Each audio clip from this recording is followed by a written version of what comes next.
Do you often find yourself going in and out of your kids' bedroom because they refuse to go to bed? Bedtime battles can be exhausting, frustrating, and very stressful for parents. Joining me today to talk about bedtime battles is licensed psychologist Dr. Randy Kale. Thank you so much for joining me today. Sure, I'm happy to be here. Good to see you. Thank you. So what do you think is going on when children are doing this? What's happening? Well, usually there's one of three, and sometimes all three mistakes we fall into, and they're kind of common mistakes. The first mistake is, and we hear it over and over, it's probably the oldest thing we hear, is inconsistency. You know, we fall into the trap of, oh, you know, swimming practice was a little late, you can stay up a half hour extra. Or your friend was over, so we'll let you stay up a little longer. Or yeah, we'll let you watch that show tonight. As soon as we begin down that path where we start having inconsistent bedtimes, we're usually going to end up in trouble. That's the biggest mistake. And then kids don't understand, like if it's 8 o'clock, that it's 8 o'clock, period. The second mistake, though, is one that kind of goes under the radar, and this one's kind of interesting because it's one that a lot of us fall into, and that is that when kids start to, say they get out of bed, we go tell them to go back to bed. They get up, get back to bed. Now, I'm not going to tell you. It's not doing anything. It's not doing anything. It's actually worse than not doing anything. Oh, okay. Because what happens is that their willingness to engage in that behavior, that particular behavior, gets our attention. That behavior gets our attention. That behavior gets our attention. Now, this is at a time when they have no other options for your attention. Gotcha. So see, it's very powerful. Then at bedtime, I'm a little bored. I got nothing to do. So what should we do in that situation then? For most of those kind of situations, we just need to ignore it. We just need to let them go because they will go back to bed. We have to be willing to ride through that wave, though. That may take 3 days, it may take 5 days, it may take a week or so. If they're used to you responding, it's going to be pretty ugly. So you should have also a routine. You should have a routine. Every night. Absolutely, and that's really the third mistake we make. We forget about that routine, and we forget where we have leverage. You know, a lot of parents have trouble getting kids from, say, the playroom or from the bathtub into the bedroom to start the story. Right. So what happens is, and particularly for younger kids, we forget that that story time is like leverage time. It's a very powerful time. So if we kind of say, for example, story time starts at 7:45 and at 8 o'clock lights are out. So if mom or dad is sitting there with the book and silently reading at 7:45, regardless of what's going on, you'll see that becomes a magnet to draw them in. So you should be there waiting. Should be there waiting. Okay, put your pajamas on. Story time starts at 7:45. That's right. 7:45, I'm here waiting for you with the book. If they're not there, story time passes. That's right. That's okay. right. That's one way to use leverage and to use structure. You know, you set a system, and that's one way of doing it. If you have trouble getting kids out of the toy room, for example, cutting off the lights and walking out is pretty profound, pretty powerful. And wherever generally mom and dad go, the kids are not going to be far behind. So the secret then is if we combine these, though, if we always have a consistent bedtime, the kids know that. And secondly, we don't feed into the small negative stuff. Oh, Mom, I don't want to. I'm not ready. Get me some water. Or if it's 7:45, I don't want to go to bed. Yeah, it's time for bed. I don't want to go to bed. It's time for bed.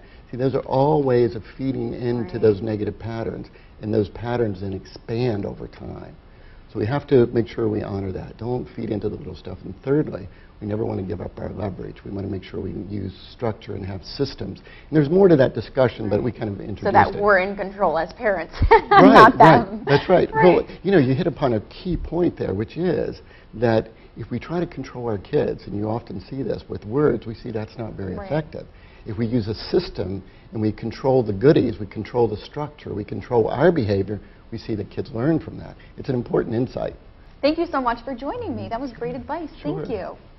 And if you have any other questions about the topic, or if you have a question for Dr. Randy Kale, just log on to my website, parentologywithpaula.com. Coming up, if you thought that the Brady Bunch was a big family, wait until you hear how many children this one couple is raising.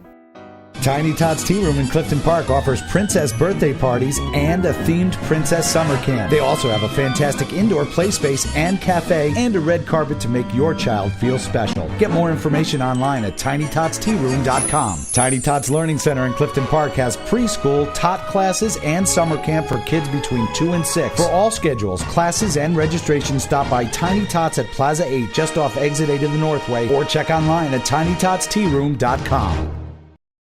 Albert Einstein says knowledge without creativity is useless.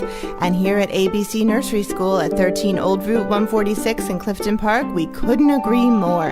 Here at the ABC Nursery School, creativity and education blend together perfectly. Our teachers are highly qualified and enthusiastic. Our curriculum teaches children how to think, not just what to think. Learning is fun here at ABC. Take a look today and see what they have to offer. theabcnurseryschool.com. Many say taking care of one child is a big challenge. Now imagine taking care of 34 children. Yes, 34. That's how many children are in the Jackson family. I always wanted a large family. Michael always laughs and says he didn't realize it was quite that large that I was talking about. That's Mary Jo Jackson, the mother of 34 children. After having 7 biological children, she and her husband Michael, a pharmaceutical engineer, decided to adopt 27 more children. What's their secret? Michael and I are a definite team. We often say we could have given tips to Eisenhower planning D-Day because we are the most organized couple in the universe.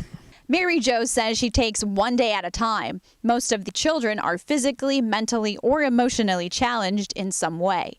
There are currently 19 children living at the house. 19 names, sometimes with 3. I call my kids Isabella and Nicole, and I can't get it straight. How do you get it straight with 19? That's okay. I have to go through 19 of them all at once, you know. Your name was, yes, okay. Dad, my name is Fiona. I say, oh, that's right. How do you remember all of them? It's not that hard, really. Okay, so keeping track of names isn't that difficult for Michael and Mary Jo, but how do they keep track of their activities? What is this board here? Can you talk about this? What is this exactly? This is my lifeline. This is the weekly calendar. As you can see, we have it divided into squares, and each child's name is in a square and the days of the week. Every Saturday, we fill in this board. So we write down if people are having tests, if there are some kind of doctor's appointments, if we have after-school activities, sports, that kind of thing. We fill everything in on here. And I noticed you use different colors as well. Is that to help highlight some of the things? Sometimes it is. It depends. And sometimes it's just that someone's walked off with a dry erase marker. So if you think morning routine is tough, try getting 19 kids out the door at the same time. Mary Jo says they have a routine scheduled down and that she's the clock watcher. I'll say, 15 minutes till the bus comes. At this point, you should have this, and this done. Done it backwards. This is the time the bus comes. So this is the time you must walk out the door. So this is the time you must get your boots on, you know, and I carry all that in my head. Most of the kids get up at 6:15. The bus comes, 19 children get on the bus. Yes. So they fill the bus, basically. Yes, they refer to it as the Jackson bus, yes. Wow. When the kids are in school, time for Mama to do 5 loads of laundry, get dinner started. When they get off the bus, Mary Jo has everything ready by that time because that's when she says they need her. They need me to be able to look at them and find out this one's not talking because something went wrong in school. This one's talking too much because something went wrong in school. This one has forgotten the backpack in school. This one is not telling me about that science project, so either they got a bad grade on it or they lost it someplace. You know, I have to kind of figure out that kind of thing. Mary Jo says they raise the family on her husband's salary. They get no help from the government or charities. They go shopping once a week and they do it at 2 stores. Their grocery bill is $500 a week. How do they do it on one salary? A lot of it is self-discipline, and a lot of it is I make things from scratch. We never eat out. Cutting down on convenience foods is a huge help. It takes a little bit longer to make stuff yourself, but it really does help. Sometimes processed foods cost an awful lot, and they really don't need chips every day of the week, you know. Our children understand that we only have chips and soda to drink. It must be Christmas because that's the only time we have them, or 4th of July. What advice do you want to give to dads that are watching the show today? Stay involved with their children's activities. Know what their children are doing. I mean, I can be with. I try to attend all the home games as much as possible for basketball and soccer. The away games are a little more difficult, but because we have home games at the same time. But try to share your time with all the children. Talk to each other.